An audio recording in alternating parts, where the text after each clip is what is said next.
Boa tarde a todos, meus nobres colegas notários e registradores do Estado do Maranhão. Aqui a gente vai fazer um webinário sobre as cautelas tributárias e um compliance tributário.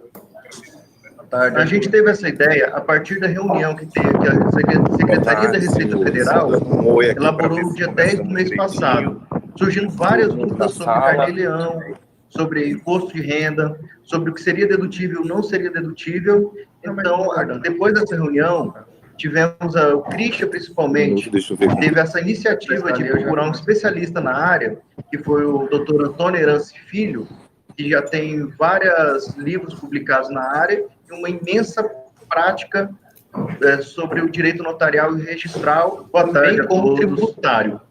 Meus novos colegas notários e registradores aqui da ESMAN, com o desembargador Freud, a gente vai fazer um webinário sobre as cautelas tributárias para nós compliance tributário. A doutora Sônia Amaral, a gente teve essa ideia a partir da reunião que a Secretaria da Receita Federal elaborou no dia 10 do mês passado. O desembargador Paulo Beltra sobre carnê-leão, sobre imposto de renda, sobre o que seria dedutível ou não seria dedutível. Em especial, o desembargador Antônio Herance, dessa reunião, o doutor Antônio Herance, Christian, principalmente, teve essa iniciativa de procurar um especialista na área, que foi o Antônio Herance Filho, que já tem vários livros publicados. Grande abraço a todos, boa tarde. Imensa prática boa tarde a sobre todos. o direito notarial e registral. É uma honra estar nesse evento, ser convidada para esse evento. Colegas notários e eu gostaria de primeiro fazer um retrospecto para que seja compreensível o ponto que chegamos agora. A doutora Sônia Amaral, a gente teve essa ideia a partir da Secretaria da Receita Federal e procurava tirar dúvidas sobre os emolumentos e os fundos correspondentes a esses emolumentos, que são de grande ordem. E nessas conversas preliminares que tivemos, foi estabelecida e realizada uma reunião com a participação da diretoria do FERJ, a minha participação e o pessoal da Receita Federal, quando, então, repassamos a eles toda a legislação aplicável à questão dos emolumentos e discutimos alguns pontos. Esse foi o primeiro momento que eles visaram esclarecer como é que funcionava toda a estrutura do pagamento de emolumento e dos fundos. No segundo momento, que foi no dia 10 de dezembro, conforme já referido, e voltando ainda um pouquinho, naquele momento, além dos esclarecimentos, ficou claro o propósito da Receita Federal de estabelecer um programa de compliance com os serventuários extrajudiciais. A proposta não era ir buscar eventuais valores não recolhidos, mas sim buscar, primeiro, um compliance que prevenisse, detectasse, remediasse eventuais irregularidades. E com esse propósito, nós fomos à segunda reunião do dia 10, reunião essa que já foi aberta ao público, né, de serventuários, e, de fato, foram muitas as informações que foram repassadas naquele momento, de sorte que esse curso vem muito a calhar para que se possa tirar dúvidas agora, porque me parece que o propósito, e fica claro para mim nesse sentido, que o propósito da Receita Federal é fazer, nesse primeiro momento, um compliance. E, nesse contexto, todos estamos envolvidos, visando orientar, primeiramente, e a corregedoria, me parece, ou tenho certeza, que o corregedor confirmaria isso, que nós temos interesse que as condutas, né, sejam dos titulares, sejam dos interinos, e principalmente dos interinos ou interventores, estejam de acordo com as normas tributárias do nosso país. Nesse sentido, o que se vê é que a Receita Federal, vou repetir mais uma vez, que acho isso importante, visa prevenir, detectar, remediar e só em último momento punir eventuais irregularidades. Então, a primeira coisa que eles fizeram, recapitulando nesse sentido, e que fica bem desenhado, é que a primeira reunião foi no sentido de detectar eventuais irregularidades, e para isso eles precisavam conhecer toda a legislação afeta ao FERJ e à Corregedoria Geral de Justiça relacionados à questão dos emolumentos. Depois disso, a segunda reunião foi no sentido de prevenir irregularidades. E como foi feito isso? Com esclarecimentos. Esclarecimentos que eu estive presente na reunião, reforço a importância dessa reunião presente de hoje, porque esclarecimentos que foram dados e que, em grande volume, precisam de melhor detalhamento, ou de melhores explicações que o professor também, com certeza, na tarde de hoje, nos trará. E, por fim, eles pretendem ainda remediar eventuais irregularidades, dando a chance de correção, né? Punição seria o último passo, e a gente espera não partir e não chegar a esse ponto. Eu estava lendo alguma coisa a respeito desse programa da Receita Federal no Brasil, e isso começou ainda em 2019.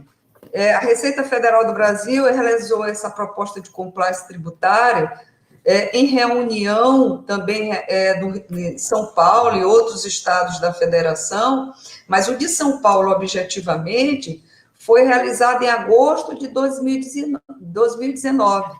E ficou claro naquele momento, de toda a matéria que eu li, que esse era o propósito, ou que esse é o propósito.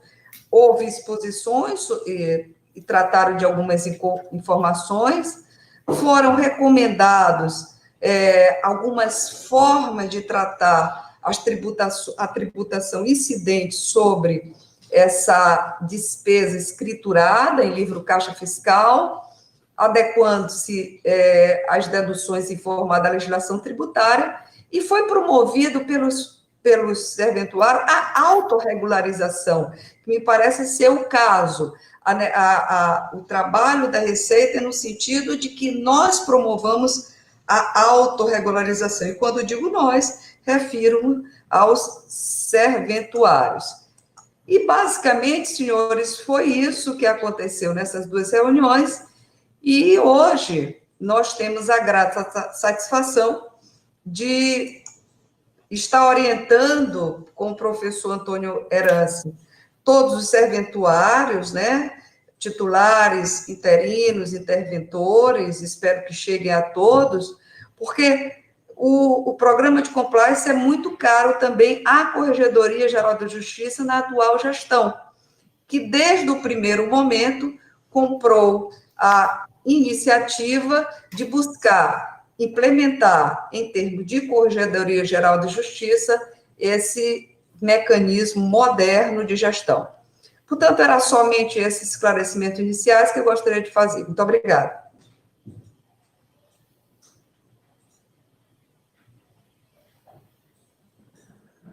Boa tarde, doutores. Muito obrigado pelas palavras, doutora. Queria passar a palavra para o desembargador Paulo Welten, para fazer uma pequena explanação aí, antes de começarmos nosso webinário. Bom, então, boa tarde a todas e a todos. Boa tarde, Lucas Semeghini, o presidente da Noreg, a seção do Maranhão. Boa tarde, Sônia Amaral, minha juíza auxiliar, colaboradora forte e valorosa da Corregedoria. Boa tarde, o Christian, que eu já vi aqui no grupo com a gente também. E boa tarde especial ao professor Antônio Herance, filho, que está aqui conosco para esse evento, cujo título é As Cautelas Fiscais e o Compliance Tributário para Notários e Registradores do Estado do Maranhão. Com efeito, Sônia, é importante dizer que a Corregedoria Geral da Justiça do Maranhão, ela foi uma das primeiras corregedorias, se não a primeira, a implantar um programa de compliance no âmbito da nossa gestão. Então, eu falo de compliance com muita alegria, com muita satisfação, porque compliance antes de tudo, estar em conformidade. Estar em conformidade, portanto, é um dever de todo aquele que cumpre a lei, que tem o dever de cumprir a lei, fazer cumprir a lei e também assegurar que outros cumpram, né? Que é esse o papel fundamental da Corregedoria Geral da Justiça.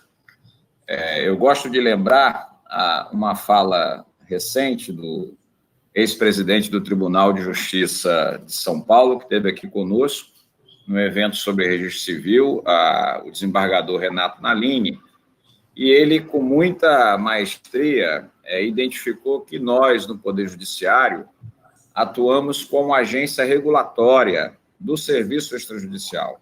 Esse, em síntese, é o papel da Corregedoria, aqui em nome do Poder Judiciário local, atuar como agência regulatória. E nós vamos cobrar, né? Não há dúvida que é nosso papel orientar, fiscalizar o funcionamento do serviço e, última ratio, eventualmente, aplicar também a disciplina para o funcionamento do serviço. Mas é óbvio que atuar com disciplina nunca é uma coisa muito simpática, né? E também não nos apetece, né? O nosso gosto, a nossa disposição de ânimo é atuar no contexto da orientação, né? Do convencimento daqueles que hoje são os delegatários desse essencial serviço público, que é o serviço extrajudicial, para que ele seja prestado da melhor forma possível. Mas é interessante essa visão do Nalini, porque ela nos permite, doutor Antônio Herance, identificar que se o Estado ele se organizou dessa forma, né, deixando ao judiciário o papel de agência regulatória, é porque a concepção moderna de gestão é de que esses serviços sendo prestados por particulares, delegatários do serviço público, mas particulares, ele, em tese, é melhor prestado do que se fosse prestado pelo próprio poder público. Então, se isso é verdadeiro, também é verdadeiro que aquele que se organiza para prestar o serviço, ele deve atuar com todas as cautelas, né, de quem é delegatário de um serviço público. Né, e atuar com todas as cautelas, sem dúvida nenhuma, é atuar em conformidade. Né? É muito difícil que a gente possa identificar hoje, em pleno século XXI, alguém que procure explorar qualquer tipo de atividade econômica e vai também, atividade aí prestada pelo pessoal do extrajudicial, que não se faça em conformidade com a lei. Agir de acordo com a regra, né? Essa é a ideia de compliance. E quando você fala em compliance tributário, o cuidado ele é muito maior, né? Porque exige o atendimento de acordo com a lei e, sobretudo, com a relação, né, que aquele que explora atividade econômica deve guardar sempre com relação ao fisco, né, ao órgão de arrecadação do Estado. Né? Agir com lisura, com governança, com transparência, sem dúvida nenhuma, é algo muito desejado, né, para aquele que presta o serviço delegatário. A Corregedoria ela vai cobrar, vai acompanhar isso e, portanto, é muito importante que aqueles que estejam à frente do serviço assumam essa responsabilidade, né, de prestar um serviço de alto nível e, acima de tudo, bem gerido, né, uma atuação na conformidade com a lei, de acordo com a disciplina legal necessária para evitar situações de eventual descumprimento da norma tributária, né, o que é muito grave, porque traz a falta de integridade para o serviço, você não consegue otimizar a rotina de trabalho e cumprir obrigações que muitas vezes são obrigações mínimas, né, com risco para o próprio desenvolvimento do serviço. Portanto, a Corregedoria ela fica muito feliz com o evento aí organizado pela Noreg, com apoio da Escola da Magistratura e nosso apoio também. Continuaremos, sem dúvida nenhuma, Lucas, apoiando todas as atividades que forem desenvolvidas com esse propósito e, portanto, é uma alegria muito grande estar aqui com todos vocês, recebendo aquele que é um especialista na matéria, né? E nós estamos aqui para ouvi-lo, de modo que eu quero, com essa fala muito curta, conclamar a todo o pessoal do Serviço Extrajudicial do Estado do Maranhão que abraça essa causa que é republicana, que é uma causa de todos nós, né? E vamos trazer profissionalismo para esse serviço. Esse serviço, ele não pode estar entregue na mão de amadores. Nós temos que atuar com responsabilidade suprema e competência, capacidade para desenvolver o nosso mistério com expertise e com sabedoria.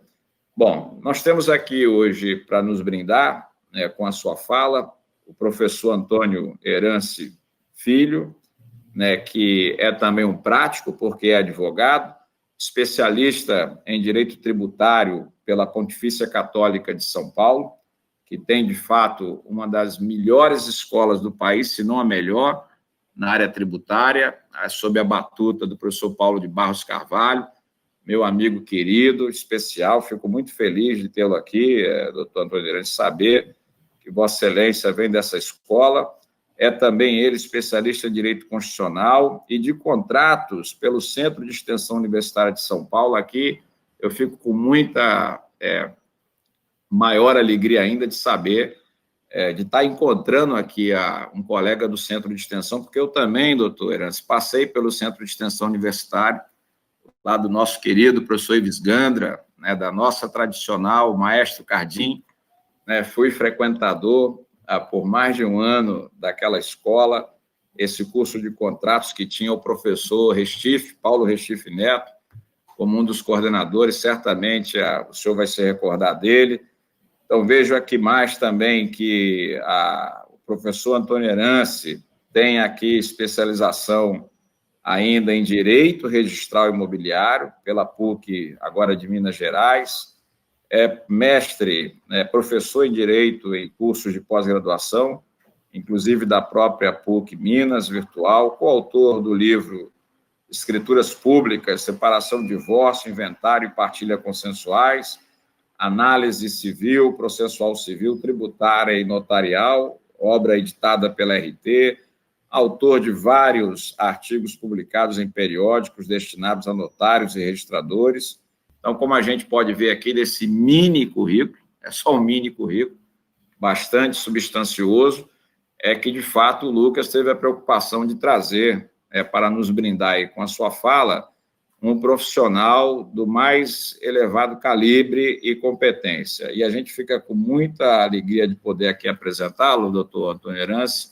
Estamos numa expectativa muito grande de aprender com o senhor nesta tarde maravilhosa. Então, com essas palavras, eu agradeço a oportunidade da participação, acompanharei aqui o debate com o meu microfone aqui, educadamente desligado, mais atento, tá? E passo a palavra ao nosso palestrante, doutor Antônio Herance Filho, aqui também, já de plano, agradeço a presença, estamos todos na expectativa, doutor Antônio Herance.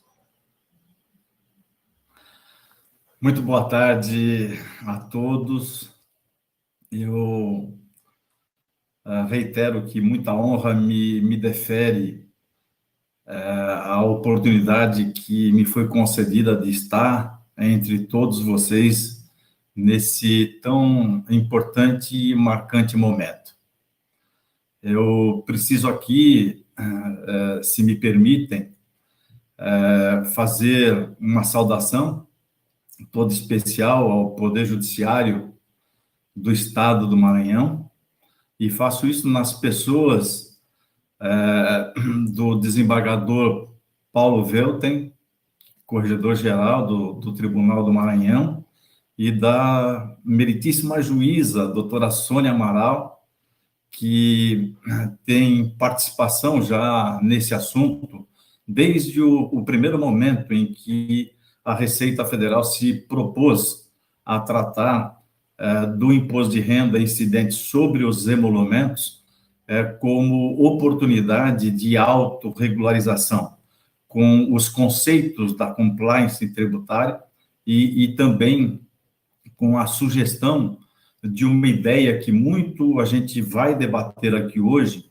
que é do aproveitamento do status de, como é que eu diria, da chamada espontaneidade. Espontaneamente é muito melhor promover a correção de algum equívoco do que aguardar que essa correção seja provocada ou exigida pela própria fiscalização da Receita. Quero ainda fazer uma saudação também muito especial a todos os notários e registradores do Estado e todos aqueles de outros estados que estejam nos vendo, e faço isso nas pessoas do Dr. Lucas, presidente da ANOREG, e do Dr. Christian, que é presidente do IEPTB do Estado, com quem eu muito conversei no último congresso da ANOREG Brasil, e que, na verdade, é o grande responsável pela minha aproximação dos senhores para esse evento de hoje. Fico muito feliz em saber que Vossa Excelência, desembargador Paulo Velten, passou pelo Centro de Extensão Universitária, porque tenho muito carinho por aquele estabelecimento. É um lugar que me remete a momentos de grande aprendizado e de muita alegria, de muita felicidade. Tá? Também tenho grata satisfação em saber que Vossa Excelência tem laços de amizade com o seu xará, Paulo de Barros Carvalho, em cujos livros eu me debrucei durante muito tempo da minha vida para me preparar para as minhas jornadas de trabalho. Então, são duas figuras do direito tributário que são, para mim, inesquecíveis. Dr. Paulo de Barros e o grande mestre Ives Gandra da Silva Martins. Então, fico um tanto mais à vontade entre todos os senhores aqui por me darem a oportunidade de voltar um pouquinho no tempo e revisitar momentos tão bons da minha vida acadêmica. Muito bom. Dito isso, antes de pisar o terreno da matéria que nos manterá aqui durante, quem sabe, 2 horas e alguma coisa, eu preciso dizer que o direito tributário, ele está para o notário e para o registrador de uma forma tão intimamente ligada que muitas pessoas, até mesmo notários e registradores, não conseguem perceber a intensidade desse grande envolvimento. Né? Se pudéssemos, didaticamente falando, fazer aqui uma classificação, eu diria que o direito tributário envolve notários e registradores sob 4 perspectivas diferentes. Porque notários e registradores, ora, são contribuintes, e contribuinte é aquele indivíduo que suporta o custo do tributo do próprio bolso. Né? Isso acontece, por exemplo, com o imposto que nos traz para essa importante reunião, que é o imposto de renda da pessoa física. Mas, sob uma segunda perspectiva, o direito tributário abraça notários e registradores com base na figura da substituição tributária. E aí o substituto tributário, ele não suporta do próprio bolso, mas cumprindo ditames legais, ele está obrigado a reter, a descontar de rendimentos que paga a terceiros, impostos ou contribuições por estes devidos.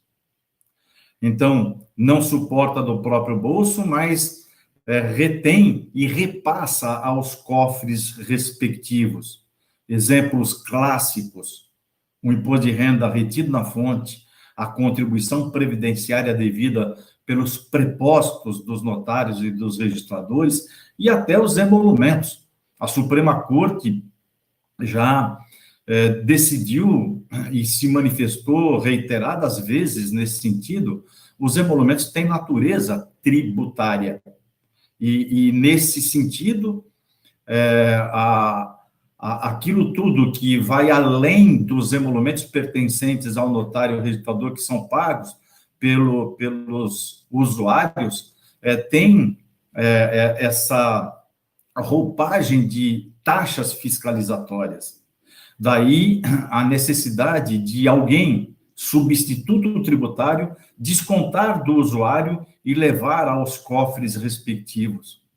O notário registrador também, sobre a perspectiva da responsabilidade de terceiros, tem um envolvimento brutal com o direito tributário. É só pensar na arrecadação dos impostos incidentes sobre a transmissão de bens e de direitos. Seja ele o municipal, que incide sobre a transmissão de bens imóveis e direitos a eles relativos, seja o imposto causa-mortes e doação de competência dos estados e do Distrito Federal. E, por último, para não ir muito além, notários registradores são sujeitos passivos de inúmeras obrigações tributárias do tipo acessório. Escriturar o livro caixa, por exemplo, é cumprir uma dessas obrigações acessórias, sem falarmos na DOI, na declaração do imposto de renda, na declaração do imposto de renda retido na fonte, e por aí, se ficássemos aqui, iríamos nos lembrar de pelo menos 2 dezenas de obrigações. Então, essa intensidade desse envolvimento gera muita responsabilidade. Notários registradores abrem pela manhã as portas da sua unidade e o direito tributário já está lá dentro. Por isso que falar em direito tributário com notários registradores é falar de algo não só importante para os fins da arrecadação. Falar de tributos para notários registradores é falar da impossibilidade da arrecadação sem a importante atuação desses profissionais do direito. Hoje, me cumpre a muito importante tarefa que acarreta em mim grande responsabilidade, falar, tecer alguns comentários a respeito do imposto de renda da pessoa física. Imposto este que precisa ser visto sob 2 perspectivas diferentes, sob 2 vieses diferentes. O primeiro deles tem a ver com o imposto denominado recolhimento mensal obrigatório, que todos nós conhecemos pelo codinome Carnê-Leão, e que não passa de uma antecipação de um imposto que incide sobre um período chamado anual. Então, a cada mês, o contribuinte do Carnê-Leão antecipa obrigatoriamente, não é faculdade, ele antecipa mensalmente o imposto que depois será ajustado uma vez por ano, por ocasião do preenchimento e da entrega da declaração. Então, isso põe notários e registradores ligados por um cordão umbilical com esse imposto de competência da União. Daí a importância de estudarmos todas as suas regras para bem compreendê-lo e não dar margem para que a fiscalização da Receita Federal, que cumpre mistério também dos mais relevantes, tenha motivos para se aproximar de nós, de notários, de registradores. Nesse passo e com base nesse conteúdo mais moderno, mais atual do compliance, da conformidade, falar em governança, favorecer o resultado da gestão que um notário, que um registrador possa fazer. Então, gerir o seu próprio negócio é colocar em prática tudo aquilo que as regras do compliance e da regularidade indicam. Não é possível pensar na regularização sem olhar de forma escancarada, sem qualquer limitação, a legislação do imposto de renda. ela é bastante minuciosa, mas passível de ser aplicada, ainda que não gostemos, porque há uma máxima que diz que a força com que o contribuinte quer não recolher é a mesma em intensidade que o fisco quer arrecadar. Então, o sujeito ativo quer algo que quase sempre está no sentido oposto àquilo que pensa, o que quer o sujeito passivo. E dessa relação jurídica travada entre esses dois sujeitos, passivo e ativo, nasce a arrecadação da qual tanto depende a sociedade. Não entremos no mérito aqui de como os recursos arrecadados são utilizados, porque se enveredássemos por esse caminho, nossos objetivos não seriam cumpridos. O que precisamos é olhar para a obrigação e saber que caminho está melhor pavimentado para que cheguemos a esse destino de forma mais tranquila. E é nesse sentido que eu quero lhes falar, em primeiro lugar, a respeito de uma iniciativa que já muito bem pontuou Sua Excelência, doutora Sônia Amaral. É algo que já vem acontecendo há algum tempo no estado de São Paulo, como ela bem lembrou.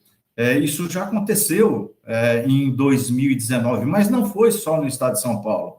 Eu estive presente a uma das 4 reuniões de conformidade realizadas em São Paulo, e estive também nas reuniões realizadas em Vitória, no Espírito Santo, no Distrito Federal, né? Alguém da equipe esteve nas outras 3 realizadas em São Paulo, na realizada no Rio de Janeiro, né? E antes disso, antes de 2019, essa iniciativa brotava no estado de Minas Gerais. Na verdade, tudo começa no estado de Minas Gerais. Então, a experiência que a Receita Federal tem da chamada conformidade envolvendo notários e registradores já possui conteúdo bastante robusto. E nessas reuniões todas, a Receita Federal se põe como um órgão fazendário da União, que pretende estar ao lado dos notários e dos registradores, assim, na forma de uma parceria. E essa forma de estar ao lado, evidentemente, que não dá e não poderia, de fato, dar ao contribuinte a sensação de que estamos amigos, e aí, então, eu posso não cumprir com tudo aquilo que a legislação determina. Ao contrário, ao mesmo tempo que a Receita Federal, nas reuniões de conformidade, dizem que querem a parceria, querem seguir com a parceria com notários e registradores, ela não perde a oportunidade de dizer que depois de um determinado prazo, volta aos dados que a fiscalização e as estatísticas revelam para chegar muito próximo de cada notário, de cada registrador, ou, noutro dizer, de cada contribuinte do imposto de renda. Em São Paulo, no Espírito Santo e no Distrito Federal, e aí eu falo em relação àquilo que pude presenciar, a Receita Federal, ela mostra que algumas coisas devem ser vistas com um pouco mais de cuidado. Ela chega a dar exemplos a respeito de despesas que tem lá a sua dedutibilidade muito controvertida. E aqui o que será dito não me coloca ao lado da Receita Federal em tudo aquilo que ela externa ser os seus entendimentos a respeito desses assuntos. Preciso, em primeiro lugar, já mostrando que, com todo respeito, há pontos com os quais a gente não concorda, e acho que o mais importante, no momento atual, ou pelo menos um dos mais importantes no momento atual, tem a ver com valores recebidos por notários e registradores, mas que não configuram emolumentos, e que, portanto, não são rendimentos tributáveis. Ou seja, eles não devem ser oferecidos ao fisco para os fins da tributação. Me refiro a dois exemplos clássicos. Não são únicos, mas, por acaso, envolvem principalmente o registro imobiliário. A Receita Federal entende que os depósitos prévios sejam rendimentos tributáveis, mas não são. Com todo acato, todo respeito, data vênia da falta de alguém representando a Receita Federal no nosso tão importante evento, eu tenho de dizer que depósito prévio é um valor que não pertence ao oficial registrador, embora tenha sido a ele entregue juntamente com os documentos e com a pretensão do ato do registro. Então, eu tenho, por desejo que seja praticado o ato de registro tal, entrego a documentação necessária e atendo ao pedido de depositar previamente o valor que pode se transformar, se converter em emolumentos. Mas como também pode voltar ainda na condição de depósito para trás. A Receita, sob o argumento de que os valores devem obedecer ao chamado regime de caixa, que é um regime de natureza contábil, que é o regime de reconhecimento de receitas e de despesas da pessoa física. Para as jurídicas, aplica-se o regime da competência, que, em homenagem a esse regime, se o dinheiro entrou tal dia, não importa quando é que ele se converte em emolumentos. O que importa, segundo a ótica da Receita, é que eles já devam esses valores serem oferecidos à tributação.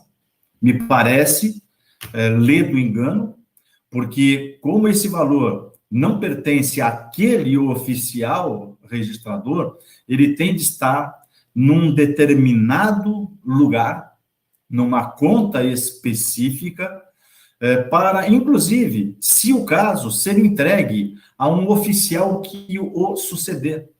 Imaginem, por exemplo, um oficial que sai de uma unidade de registro e vai para outra, passou no novo concurso público, escolheu, foi bem classificado, escolheu uma unidade melhor e deixa na unidade onde estava responsável, entre outras coisas, o saldo do depósito prévio.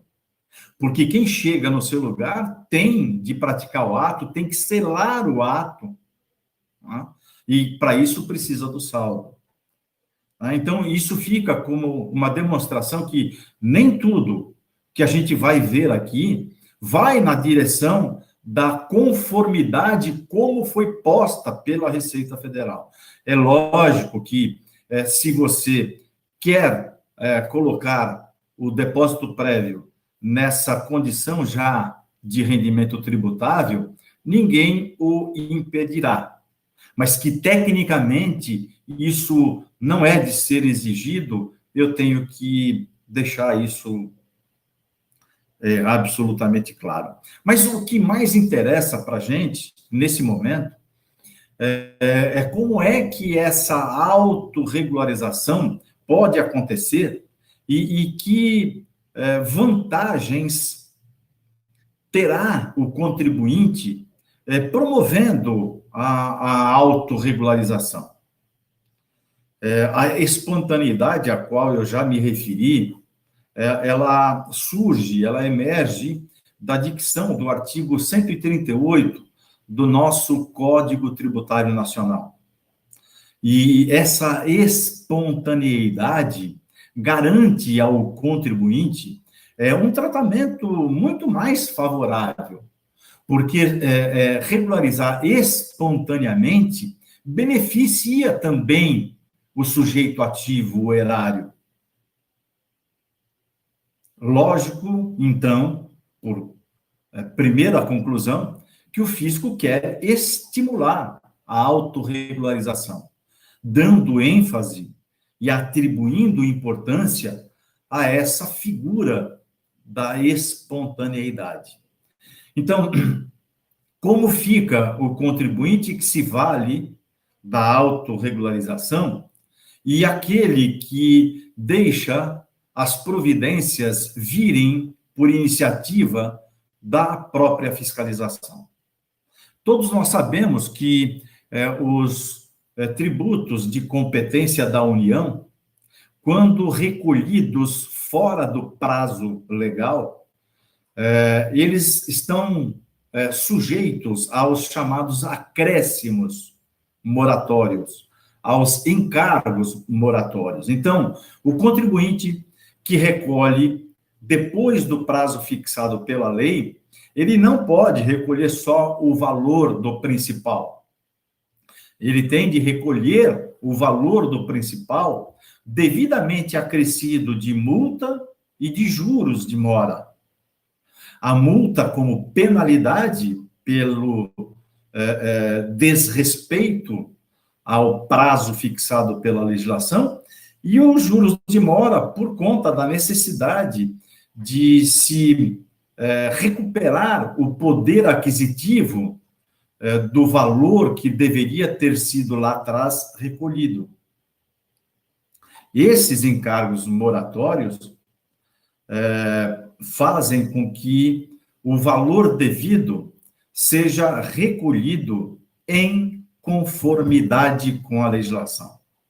Olha a palavra mágica que há muito tempo usamos sem olhar para a governança corporativa, sem olhar para a gestão.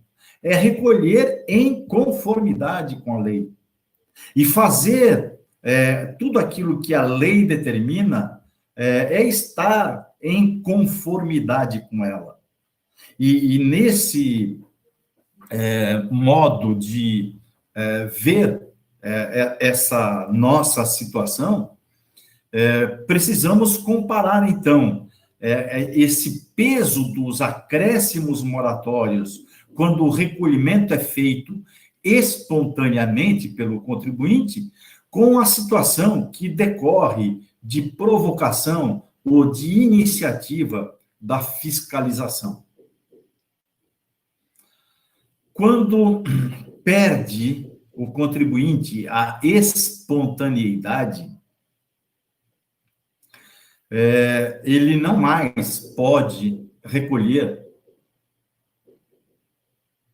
o tributo com os encargos moratórios previstos na lei, considerando a sua autorregularização.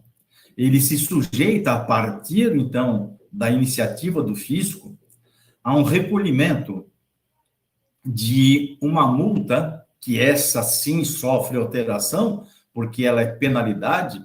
Então, é penalidade porque desrespeitou o prazo, é penalidade porque perdeu a espontaneidade, e pode ser, inclusive, penalidade por ter praticado ou ter sido autor de práticas reiteradas que configurem crime contra a ordem tributária. Então, a penalização é como se víssemos diante de nós uma escada com alguns degraus. Então, eu recolho sem qualquer acréscimo, se respeito o prazo fixado pela lei. Com algum acréscimo, se não respeito o prazo, mas regularizo a situação antes de qualquer providência que tenha sido tomada pelo fisco. Depois, se o fisco intima o contribuinte a pagar o valor que está pendente, juntamente com o principal, virá uma multa. Uma multa que é de 75%. Notem que na espontaneidade, todos lembramos, a multa é de 0,33 ao dia, limitado a 20%. Então, mesmo que eu passar de 61 dias, portanto, que somando 0,33 por todo esse tempo, dia a dia, eu já terei mais de 20, mas a multa fica na espontaneidade parada em 20. Só que quando eu perco essa espontaneidade, ela pula de 20 e vai a 75. Só que essa escada que pedi para que, ou sugeri, em outras palavras, para que todos imaginassem, ela tem ainda um último degrau.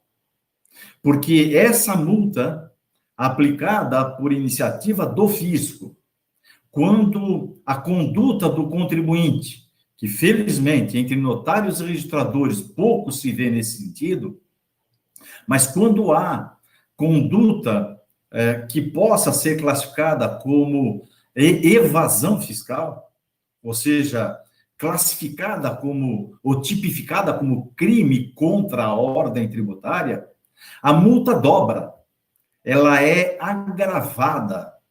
E junto com a multa agravada, há um ofício que vai para o Ministério Público para os fins penais. E hoje, em tempos de... Todos imaginam que eu possa querer dizer pandemia, mas em tempos de regularização, de compliance, de conformidade, a gente vê esse comunicado que segue para o Ministério Público ser acompanhado de outro, repito, que felizmente entre notários e registradores é coisa rara, mas que segue para a competente Corregedoria Geral da Justiça.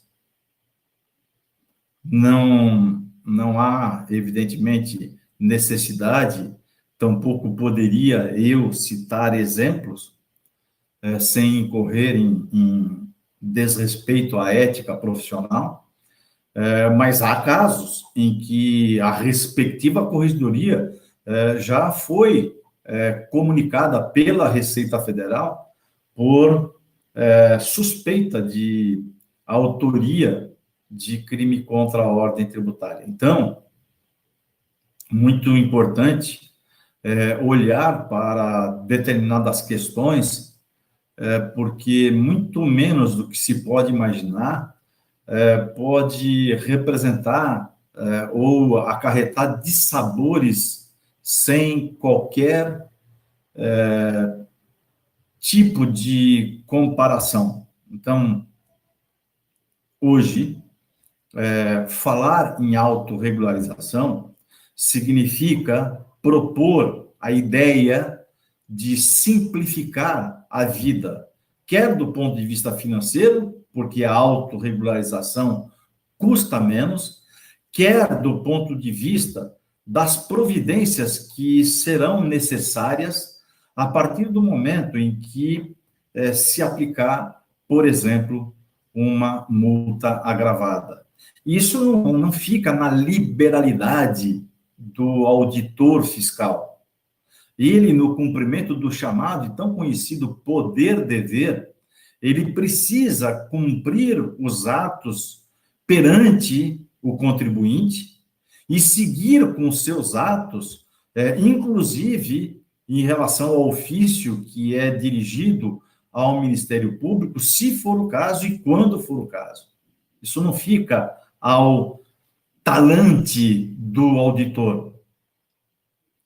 Ele cumpre uma responsabilidade que para ele pode custar também se desrespeitar.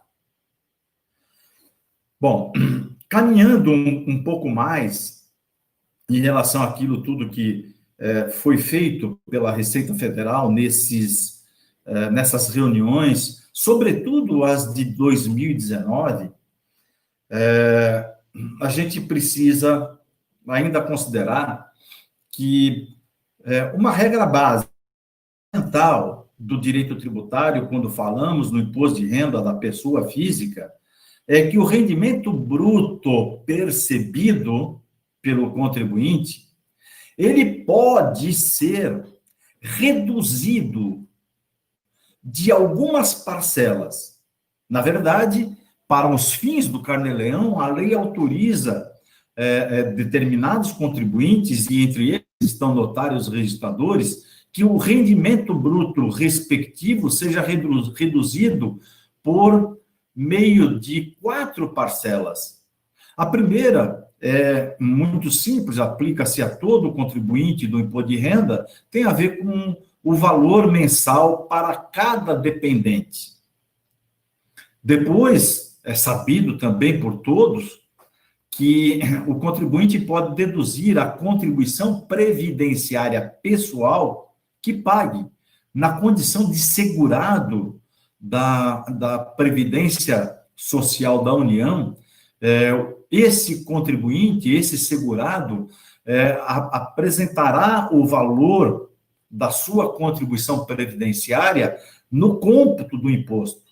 Portanto, dependentes e a contribuição previdenciária são 2 clássicos exemplos de influenciadores da apuração do imposto de renda da pessoa física.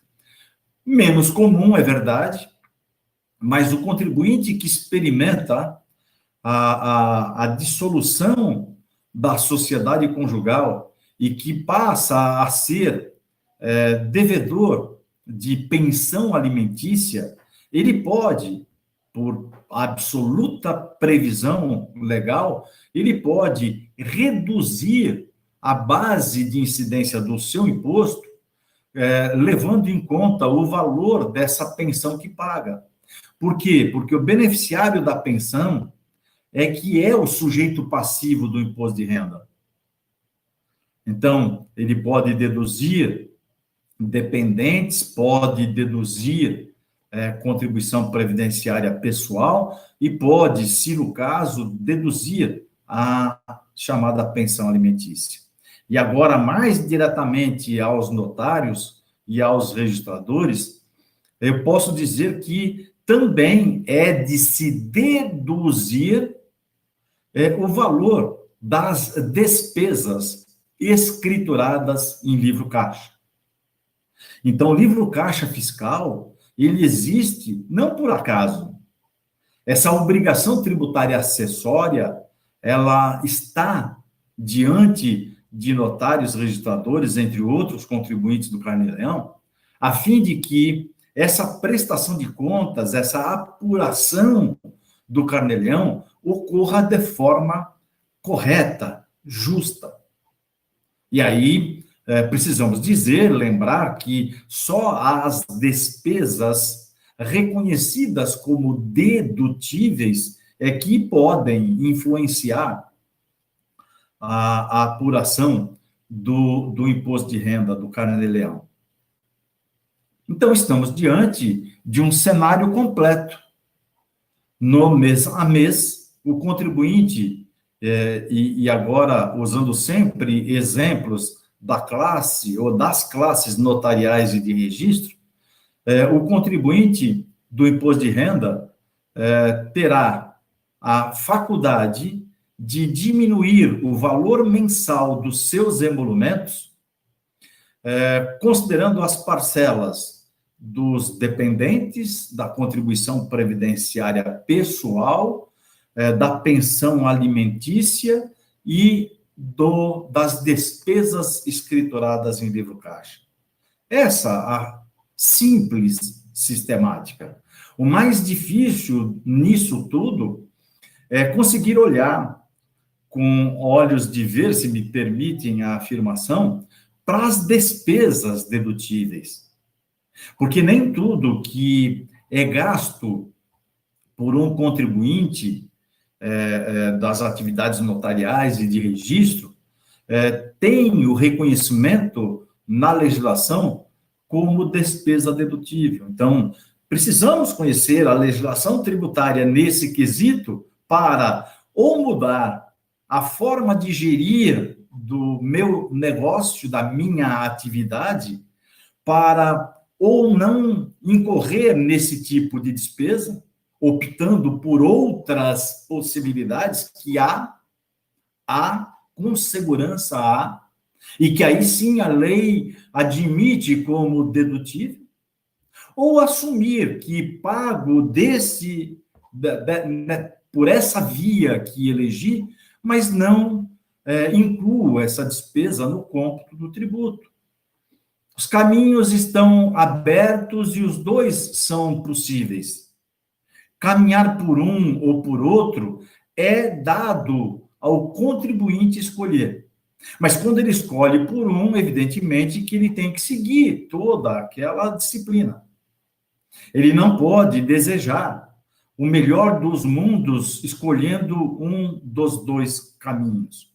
E aqui é importante dizer também que a conformidade tributária relacionada com o imposto de renda, eu sei que essa minha opinião não faz eco em todos os cantos, mas tenho muita disposição em enfrentar essa questão, enfrentar debates em relação a ela, que a conformidade em relação ao imposto de renda, quando falamos de escrituração ou de dedução de despesas, chegam no notário, no registrador, naquele profissional do direito a que se refere o artigo 236 da Constituição Federal e 3º da lei federal que regulamenta esse dispositivo da Carta de 88, que é a Lei 8.935, esses profissionais, eles são chamados à conformidade, à escrituração do livro caixa, quando ostentam o status de titulares. E por que isso é importante? Porque a Receita Federal, embora convide para as reuniões de conformidade todos os responsáveis legais por unidades de notas e de registro, ela evidentemente não pretende que o interino deduza da sua base de cálculos despesas da sua atividade. Porque vamos aqui nos lembrar de um ato que já completou 10 anos, porque ele é de exatamente 9 de julho de 2010, que foi uma decisão exarada num processo administrativo que estava sob responsabilidade do então corregedor nacional, ministro Gilson Dipp. Naquele ato, ficou muito claro, ficou, com perdão da palavra pouco técnica, ficou escancarada a ideia de que, com a extinção da delegação, esta retorna para o Estado. E vai para o Estado tudo que é inerente a essa delegação, incluindo, entre outras coisas, os emolumentos, as despesas. Só precisa o Estado, evidentemente, de um braço, de um longa-manos, até que, por concurso, aquela delegação seja novamente outorgada, ou aquela serventia seja provida. Então, assim, entendendo essa questão, é lógico que as despesas na vida do interino são importantes. São tão importantes que algumas ele não pode tomar ou assumir sem autorização prévia. Tanto a despesa não é dele que ele precisa ter autorização para fazê-la. Ele não pode comprometer o caixa da unidade, o caixa da serventia, sobretudo de forma ou por tempo indeterminado, assumindo despesas ou contratos que produzam esse efeito, ou seja, a oneração do caixa. Para evitar isso, e para não se deixar repetir o que no passado, já um tanto longínquo, muito aconteceu, hoje, todos os magistrados com atribuições correcionais aprovam ou não determinadas despesas quando a unidade está vaga, quando por ela, pelo expediente dela, responde um interino. O imposto de renda do interino, aí sim a sistemática correta, incide, a alíquota da tabela incide sobre o valor da sua remuneração. E a sua remuneração vai, a teor do que dispõe a decisão lá de 2010, ela vai ou pode ir de 0 até hoje, arredondando 36 mil reais, até o teto remuneratório. Então, receitas e despesas pertencem ao Estado. E esse indivíduo que, em nome do Estado, atende às necessidades dos cidadãos, tem uma remuneração que lhe é devida segundo aquela normativa de 2010, que, inclusive, se ultrapassa o saldo líquido do mês, o teto fixado pela Corregedoria Nacional de Justiça, o excedente tem que seguir para os cofres do Tribunal de Justiça, ou dos cofres públicos indicados pelo Tribunal de Justiça. Então, o imposto de renda do interino incide sobre o valor da sua remuneração, que não passa do teto fixado pelo CNJ.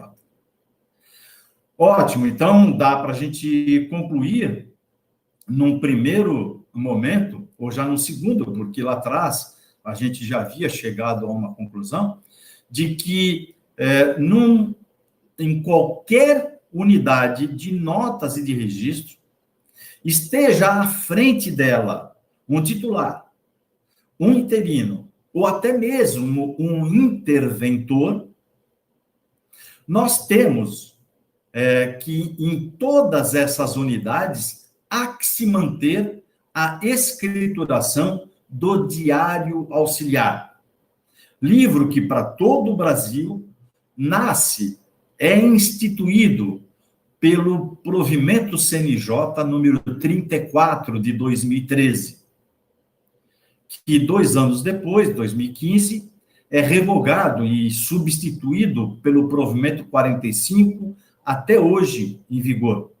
Então, esse livro, indiscutivelmente, tem de estar presente no dia a dia de todos os 13 mil e alguma coisa cartórios do país. E mais, esse livro pertence ao acervo do Estado. Não é do contribuinte do imposto. É um livro do acervo. Alguém sai desse cartório, vai para aquele e não leva o Diário Auxiliar. Fica para quem assumir o seu lugar. E quando ele chega no cartório que escolheu lá na sua remoção, ele vai encontrar um livro Diário Auxiliar, provavelmente atualizado até a véspera do dia que ele chega. Essa sistemática da escrituração de receitas e despesas para prestação de contas aos órgãos dotados do chamado poder correcional. Agora, o livro Caixa Fiscal é um livro que serve tão somente para a prestação de contas ao fisco federal, ao representante do sujeito ativo do imposto de renda. Muito embora não se deixe de reconhecer, em momento algum, que cumpre ao poder correcional olhar para a questão do imposto de renda. Se a fiscalização do imposto de renda compete à Receita Federal, saber se o delegatário cumpre e bem com suas obrigações tributárias, para dar exemplo, inclusive, para a sociedade, me parece legítimo. Não entra no mérito das despesas dedutíveis, porque a lei tributária faz isso, mas olha com muita atenção para aquilo que deve cumprir notários e registradores. E isso tudo me permite, finalizando a abordagem desse aspecto, dizer que o titular tem tratamento tributário em razão do imposto de renda distinto do interino e do interventor. O imposto de renda do interino e do interventor incide sobre a remuneração que a eles compete, enquanto que o imposto de renda do titular incide sobre os emolumentos. Permitida está a dedução das despesas, mas incide sobre os emolumentos. E na delegação vaga, e naquela em que o titular está afastado, os emolumentos não pertencem nem ao interino e nem ao interventor. Eles estão nomeados pelo poder correcional para auxiliar, de um lado, na manutenção dos serviços, enquanto nova delegação não for outorgada, e, de outro lado, enquanto não se apurar as faltas graves e se decidir pela perda ou não da delegação. Enfim, nesse lapso de tempo, esses dois indivíduos que não têm titularidade auxiliam na obtenção desses resultados. Logo, a remuneração deles não é feita por meio de emolumentos, porque no caso deles, do primeiro, os emolumentos pertencem ao Estado. O segundo, os emolumentos pertencem àquele que está afastado, ele não perdeu a delegação ainda. E podem até não perder, muitos voltam, são reconduzidos ao seu cargo. Então, quando a gente fala aqui de escrituração de livro caixa para prestação de contas ao fisco, de conformidade de despesa dedutível, nós estamos, por Deus, falando em titulares. Não estão livres os outros dois do imposto de renda, pelo contrário, são sujeitos passivos desse tributo sem qualquer sombra de dúvida. Mas, então, a conformidade, olhando para as despesas do titular, vai encontrar algumas questões que a gente precisa aqui dar um pouquinho de atenção. Eu vou me referir a 4 delas que, nas reuniões de conformidade das quais participei, aquele que usava o microfone na condição de palestrante pelo fisco chegou a mencionar como despesas não dedutíveis. E a gente precisa, e eu selecionei de propósito as 4 com as quais a gente tem alguma coisa a dizer, em relação às quais a gente precisa alguma coisa a dizer, porque essa questão é realmente bastante controvertida. Diz a Receita Federal que as contribuições feitas às entidades de classe não gozam de dedutibilidade. Dizem, ou disseram, nas reuniões de conformidade, mas da última que participei, já diziam de forma um tanto diferente, e eu vou explicar. Nas 3 primeiras, São Paulo, Espírito Santo e Distrito Federal, o que foi dito, nas de São Paulo e Espírito Santo, o que foi dito é que as contribuições às entidades de classe, a Noreg, IRIB, ARPEN, Colégio Notarial, IEPTB, nenhuma das mensalidades poderia ingressar no livro Caixa Fiscal para fins de apuração do imposto de renda.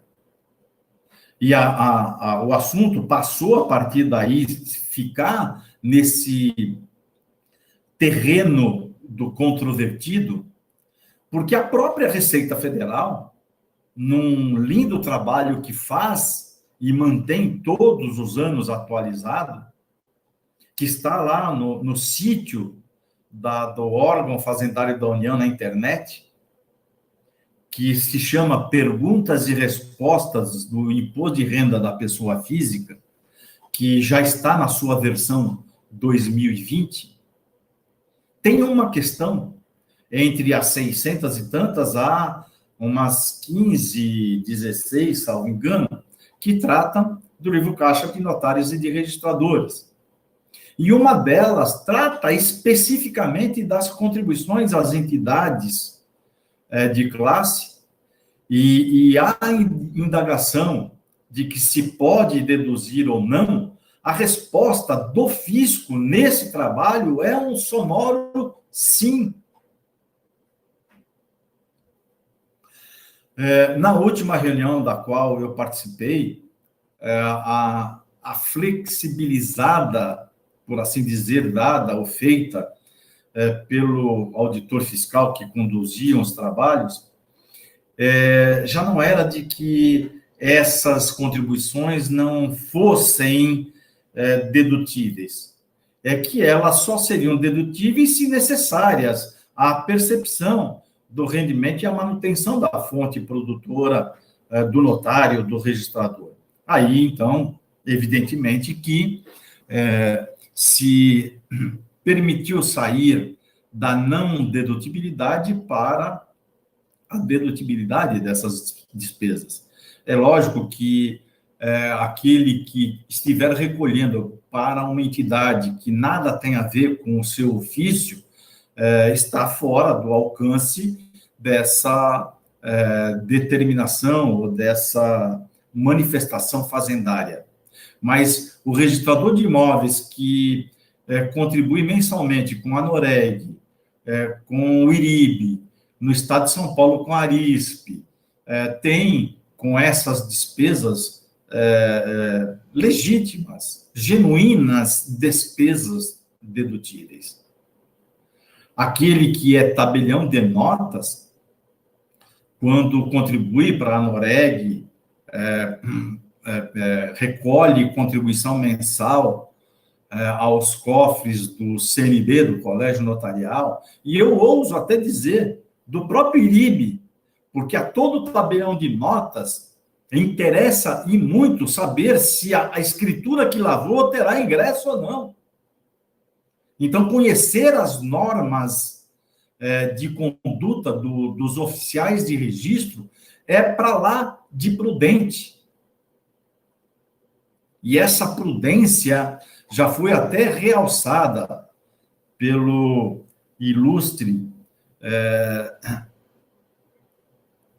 desembargador Ricardo Dipp, que, além de um grande mestre de notários, de registradores, de profissionais do direito, autor de muitas obras, muitas, e uma mais importante do que a outra.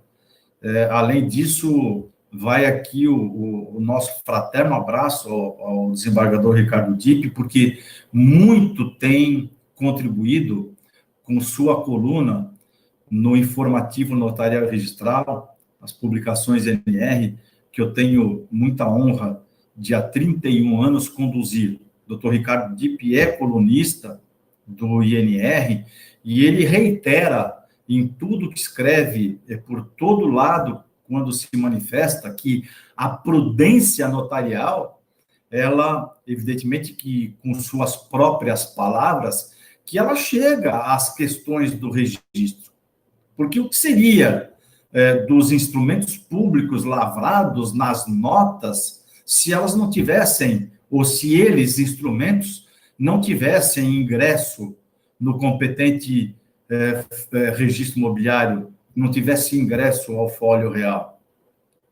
Então, me parece que ao tabelião de notas que contribui mensalmente com o IRIB, que inclusive participa dos eventos do Instituto do Registro Imobiliário Brasileiro, está diante de despesas absolutamente dedutíveis, porque tem tudo a ver com os atos que pratica, tem tudo a ver com os emolumentos que percebe, e que, em última análise, temos que lembrar que emolumentos são rendimentos tributáveis.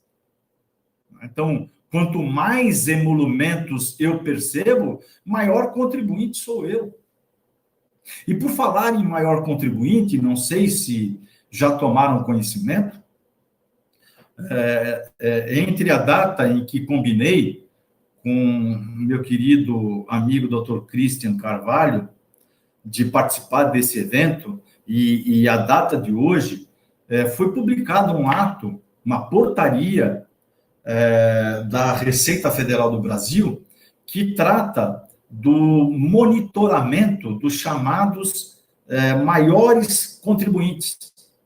Não sei se sabem, a Receita Federal tem um departamento chamado COMAC, que significa Coordenação Especial de Grandes Contribuintes, ou de Maiores Contribuintes, que, evidentemente, o foco maior está lá. Como a Receita Federal não tem braço, ou não tem condições de atingir a todos os contribuintes, por óbvio, em homenagem ao produto da arrecadação, que olha com um radar mais potente para a realidade dos chamados maiores contribuintes. E esse ato, que é a portaria 888, ela foi publicada agora, dia 10. E isso quer dizer que até quinta-feira a gente conhecia o que está na portaria 4.888 pela prática. Agora, na teoria e na disciplina para facilitar a compreensão e a aplicação de determinadas regras, isso foi escancarado, foi publicado no Diário Oficial da União. Uma leitura desatenta pode dar a impressão que a portaria 4.888 tem a ver só com os maiores contribuintes, pessoas jurídicas, mas que, se com a atenção que a gente costuma colocar no início do texto, a gente seguir com ela até o seu final, a gente vai ver que esse monitoramento também aplicado às pessoas físicas, universo em que estão notários e registradores. E nesse ato, embora já soubéssemos, mas fica ali dito, para que dúvidas não haja, que o fisco pode buscar informações sempre que lhe for oportuno e interessante. E pode fazer isso usando fontes públicas. Por exemplo, a Receita Federal hoje, quando inicia um procedimento de fiscalização de um notário, de um registrador, já passou lá pelo portal do CNJ para ver o valor da receita. Ele já tem essa noção. Não existe qualquer dúvida. Antes, a fiscalização das receitas era algo muito mais difícil para o fisco do que é hoje. Então, hoje o fisco tem fontes que visita com muita frequência para poder fazer ou para poder cumprir a sua função principal, que é a de fiscalizar. Pois bem, esse ato, essa portaria 488, alguns podem dizer, mas como é que pode disciplinar um assunto tão importante por um ato administrativo? O direito tributário não é aquela parte do direito público que depende essencialmente do princípio constitucional de natureza tributária da legalidade? Sim, mas nada do que foi tratado na portaria já não está na lei. Tudo está nela. Aqui a disciplina de natureza administrativa está para facilitar a compreensão. As reuniões de conformidade não são privilégio de notários e registradores. E não são eventos que aconteçam ou acontecem há muito e muito tempo. Isso ainda é de certo modo, uma novidade. E por conta disso, essa disciplina trazida pela portaria, cujo número já repeti algumas vezes, vem para facilitar, para dar ao intérprete o melhor caminho para interpretar a legislação tributária. Então, esse ato, se a gente analisar com cuidado, nós vamos ver que tudo aquilo que a Receita vem fazendo, pelo menos de 99 a esta parte, não significa para ele, fisco, nada assim de surpreendente, como pareceu ser, ou como foi surpreendente num primeiro momento em que se fez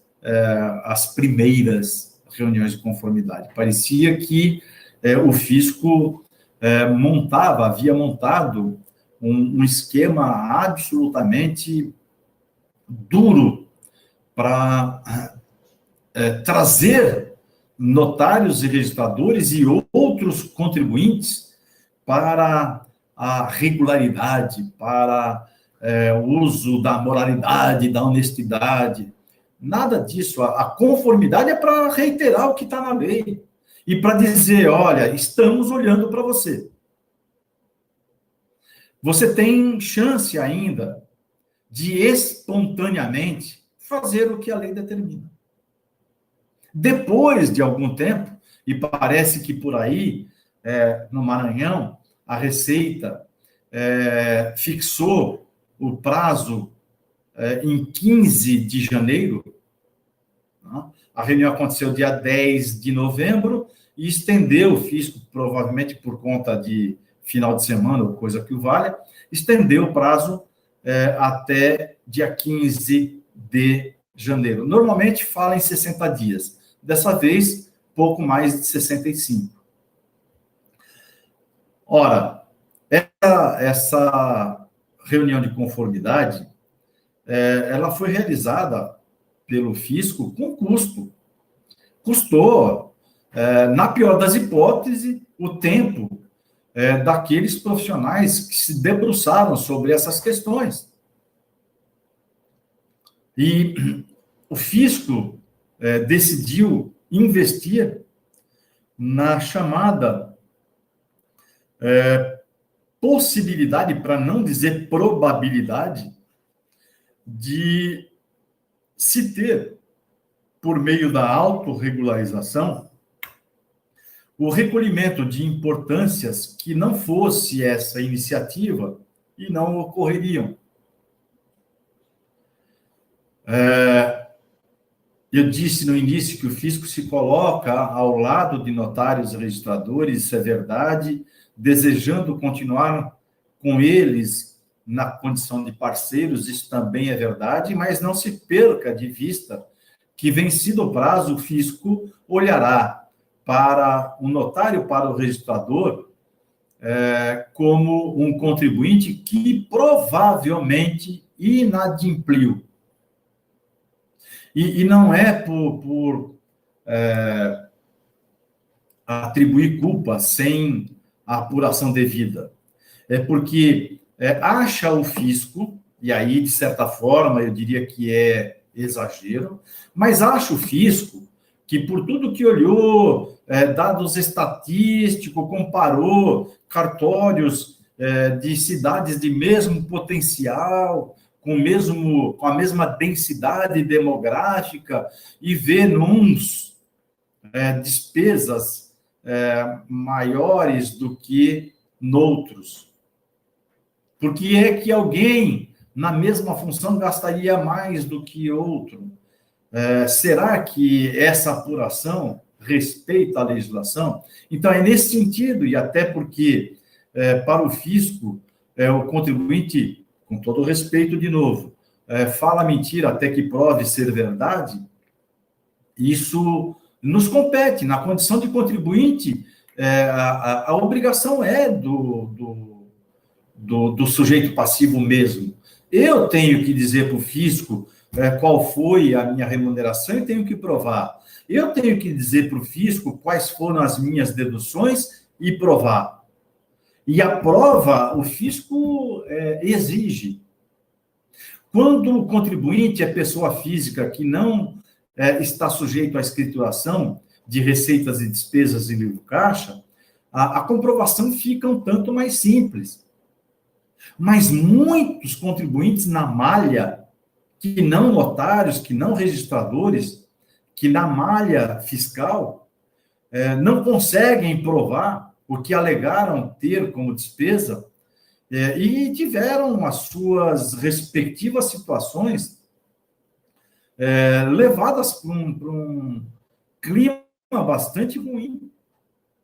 E aquele que deixou evidente que usou de dolo, foi lá para a multa agravada, teve o seu nome apresentado por ofício ao Ministério Público, né, que se não fizer a extinção da punibilidade, como se diz no direito penal, por meio do pagamento do parcelamento, poderá ter contra si a ação penal.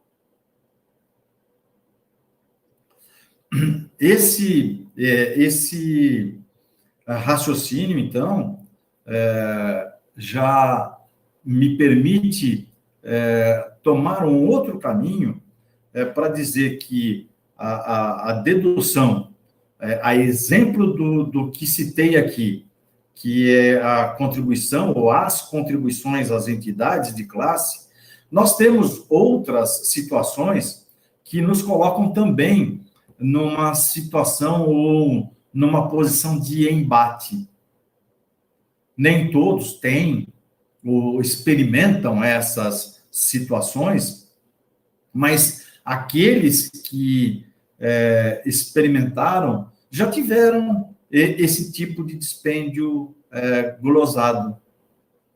Por exemplo, a contratação, de estagiário, sob o argumento frágil, muito frágil, me perdoe, o fisco, de que o notário registrador eles não estão obrigados a contratar estagiários. E por isso essa contratação é liberalidade sua. E liberalidade está num plano oposto ao da necessidade, que por isso, no argumento do fisco, essa despesa dedutível não é. Ora, se a gente levar por esse caminho, ou por esse valor, que tipo de necessidade eu posso alegar ter na contratação de 11? Por que não 10 prepostos? Por que não 12? E por que não estagiários que precisam desse momento da vida profissional e que muito podem auxiliar na consecução dos objetivos de um notário e de um registrador? Considerando que nada disso é informal, respeita a legislação, por que não? Então, na visão do fisco, pode, contratados pela CLT, em alguns casos ainda existentes, os vinculados por um regime especial, que eu não ousaria chamar de estatutário, como foi chamado no início da vigência da Constituição de 88. Por que esses, sim? Por que os menores ou jovens aprendizes podem estar no livro de despesas de um notário e de um registrador e não o estagiário? Se todos eles auxiliam na consecução dos objetivos de um notário e de um registrador. Objetivos que quase todos têm a ver com os direitos e as necessidades dos cidadãos. Por que não o estagiário? Isso é para a gente refletir. E eu apostaria todas as fichas, como sempre apostei, na dedutibilidade dessa despesa. E muito me surpreendeu ouvir isso numa reunião de conformidade. Uma outra coisa, e aqui eu admito que o tema é um pouco mais espinhoso, um pouco mais polêmico, consequentemente, dotado dessa força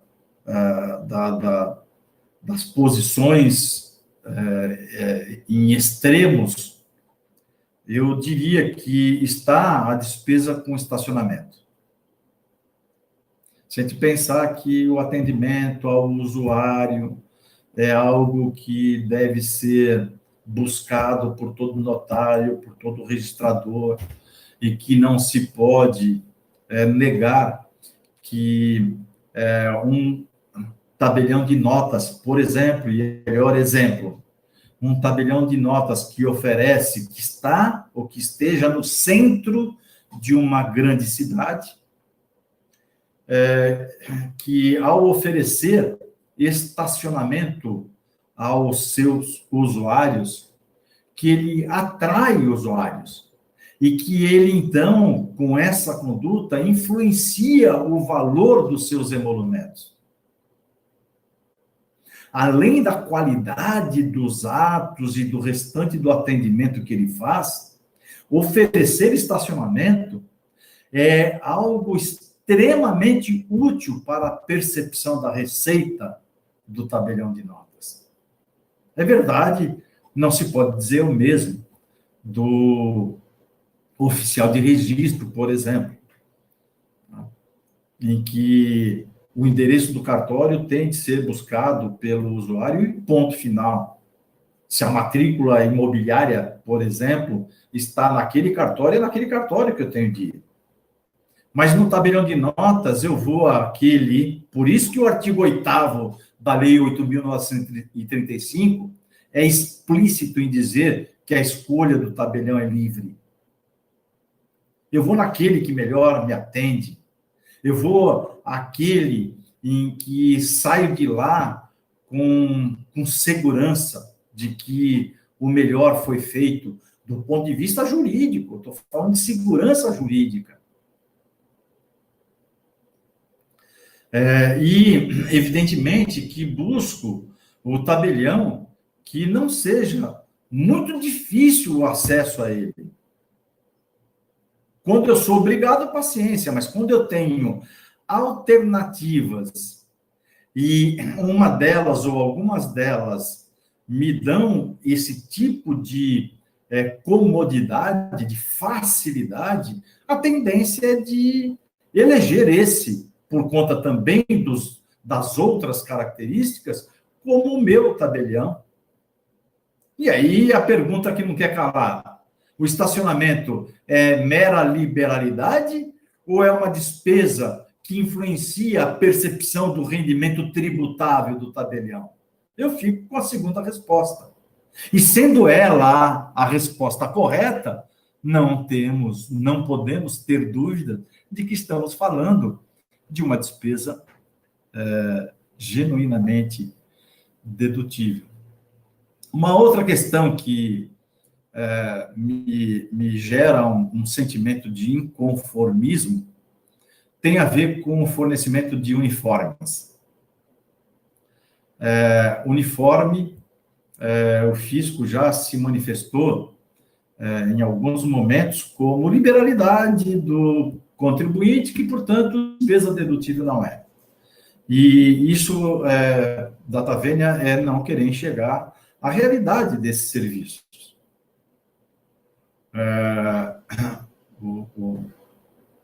A equipe de um notário, de um registrador, devidamente uniformizada, transfere ao usuário do Estado, uma imagem muito melhor dos serviços que, por lá, o usuário vai buscar. Eu não tenho a menor dúvida de que o uniforme é uma massagem especial na imagem do contribuinte, da equipe do contribuinte. Mas ainda que não fosse por esse lado, ainda que também por aí estaríamos pisando o terreno da liberalidade, vejam que interessante o efeito do fornecimento de uniformes provoca. Eu só dou, como notário, como registrador, uniformes para os meus prepostos. Eu não saio na calçada do cartório dizendo assim: quem quer uniforme do tabelionato X? Não, eu só forneço para a minha equipe. E na medida em que eles recebem roupas para com elas trabalharem, eles não precisam colocar a mão no bolso para comprar roupas para essa finalidade. Então, quando eu forneço uniformes à minha equipe, eu estou fornecendo benefício, eu estou fornecendo salário in natura. E salário in natura é espécie do gênero remuneração, que encontra base como despesa dedutível, a remuneração, assim como os encargos incidentes sobre ela, no inciso 1 da lei que trata do imposto de renda, que é a 8.173, do regulamento do imposto de renda aprovado pelo decreto 9.580, esse agora de 2018, portanto, editado há menos ou há pouco mais de 2 anos, e também da instrução normativa número 1.500 de 2014, que traz todas as regras do imposto de renda da pessoa física. E que o inciso 1 do artigo 6º da lei, do artigo 68 do decreto e do artigo 104 da IN, todos eles vêm no sentido de garantir dedutibilidade à remuneração. A remuneração paga, que pode ser por meio de salário em dinheiro, por meio de salário em natura, por meio de salário em utilidades e todos os seus encargos trabalhistas e previdenciários.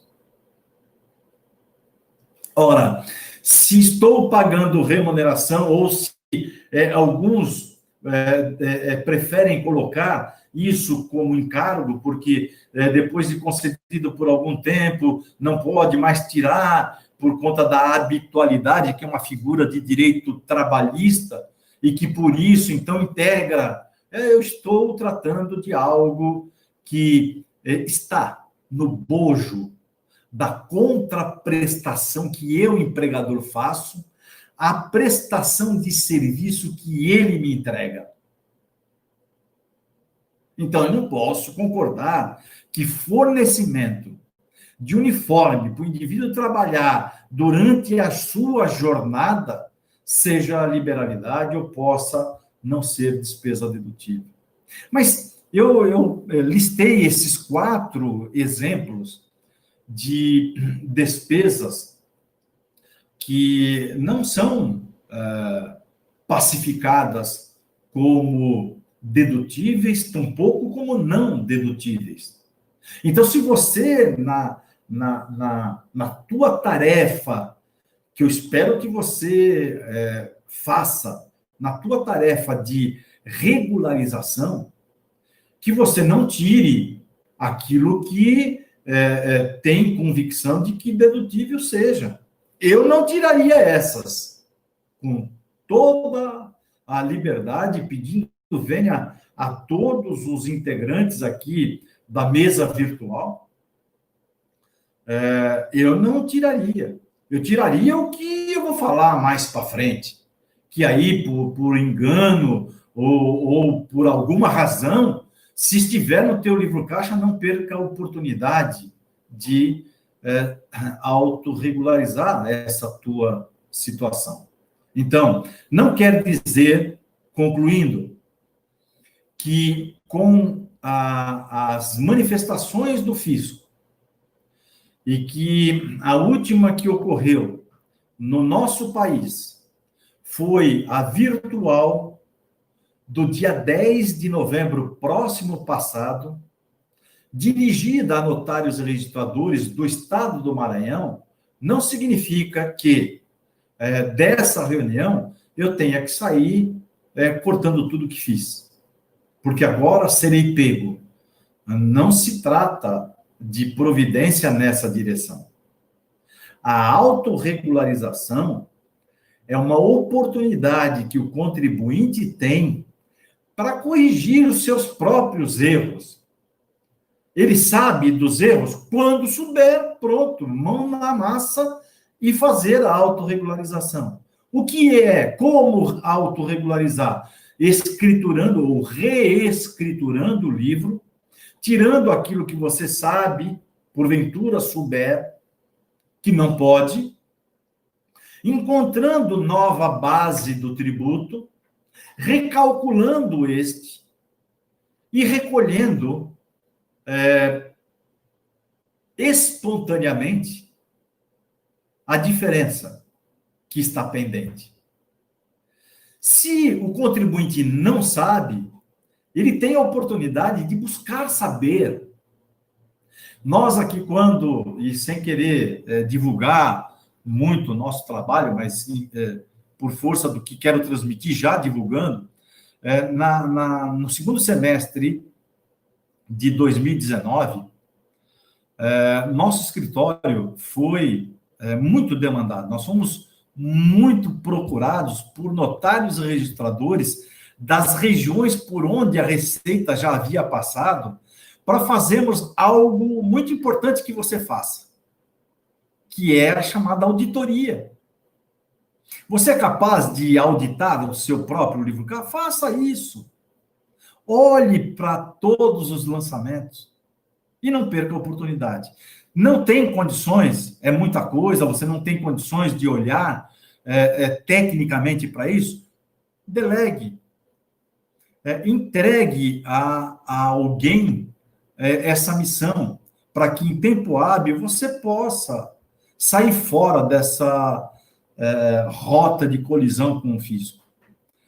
Estar em rota de colisão com o fisco não é interessante, porque se restar comprovado qualquer desrespeito à legislação vai prevalecer aquilo que tiver sido determinado pelo fisco. É lógico que o contribuinte tem direito a impugnar lançamentos de ofício, muitos já fizemos isso, e muitos lançamentos caíram porque não podiam prevalecer, mas quando o fisco fala na incidência do tributo sobre base verdadeira, aí não há como fugir. Você tem que fazer, o contribuinte pode e deve se defender, mas com fulcro, com base na lei. Porque há excessos cometidos por auditores fiscais. Ah, sim. Muitas fiscalizações acabam jogando lá no rol do não dedutível muita coisa que dedutível é. E aí o contribuinte tem que, às suas expensas, buscar provar, até que seja em instância superior, buscar provar que o que fez respeita a legislação. Por isso que a conformidade agora não é entrar no que a Receita quer. Conformidade é cumprir com o que a lei determina, que quase sempre é o que o fisco quer. Às vezes de forma um tanto distorcida, porque são seres humanos também que fazem fiscalização, e cada um entende aqui e lá, ou pode entender de forma diferente. Então, isso é para que vocês sintam um pouco mais a importância do que está diante de cada um de vocês.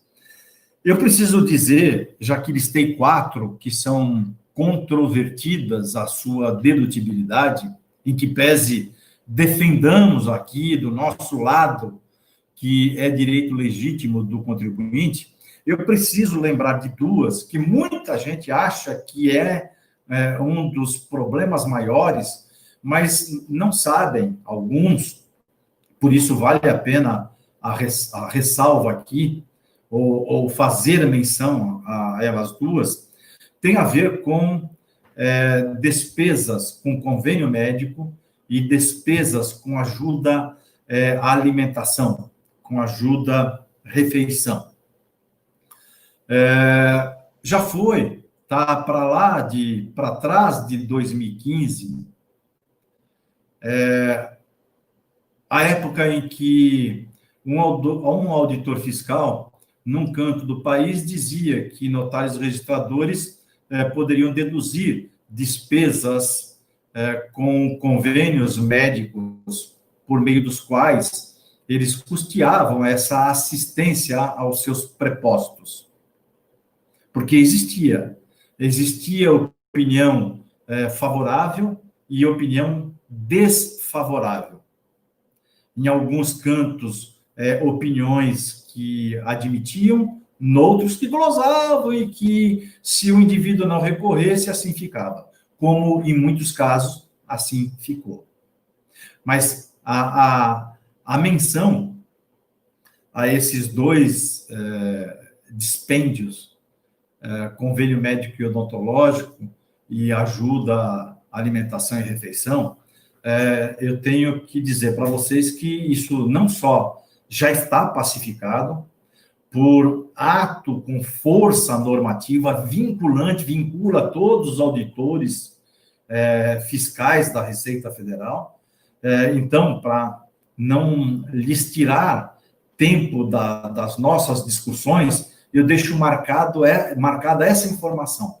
Se você estende esse benefício do custeio do convênio médico odontológico ou da ajuda à alimentação, da ajuda à refeição, a todos os seus prepostos, essa despesa goza, sim, de dedutibilidade. Aí alguém pode se levantar para dizer, mas fulano não quis. Tome dele declaração desse declínio, dessa recusa, e você terá provado que estendeu a todos. Logo, cumpre preenche os requisitos legais e poderá deduzir no livro caixa essas despesas. Aos que estão na condição de organizadores desse evento, eu quero dizer que já estou aqui com a minha manifestação por cerca de 1h30. E ainda tenho algumas coisas a considerar.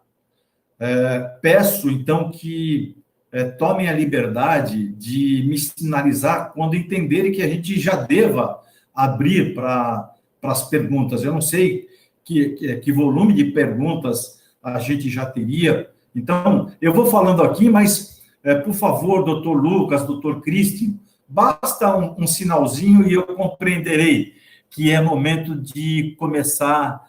Mas esse já é o sinal, não? Ok. Então, perfeito. Vamos mais um pouquinho. Vamos pensar já e esse é o grande propósito da Receita Federal, já vamos pensar no notário, no registrador do Estado do Maranhão, disposto a olhar com olhos de ver para a sua situação e para verificar se é o caso de fazer algum tipo de regularização. Um dado importante que, por ter cometido um ato falho de não anotar, eu já ia me esquecendo. Mas juntamente com esse período de conformidade, de autorregularização, surge também em Minas Gerais um assunto que já está chegando a todos os estados e ao próprio Distrito Federal, que tem a ver com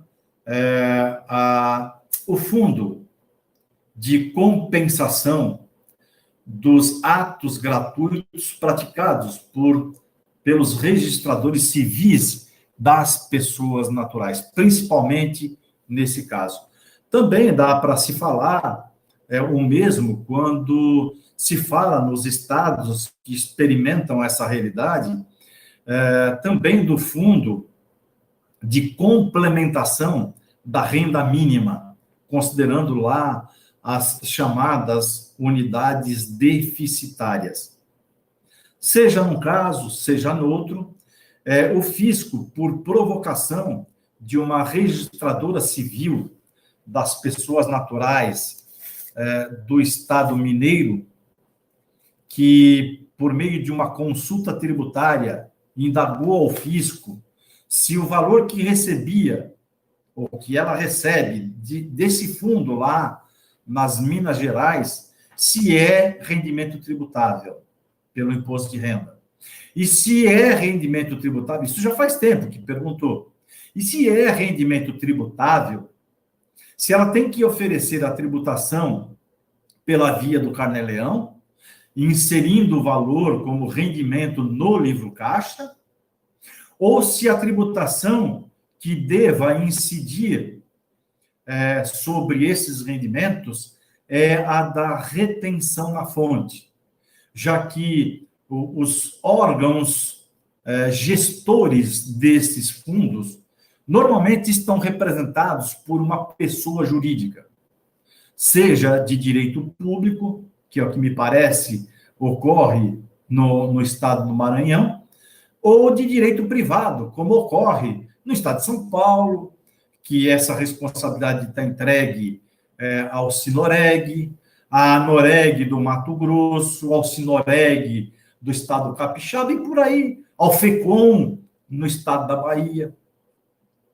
Então, se por serem pessoas jurídicas, se esses rendimentos estariam sujeitos à retenção na fonte.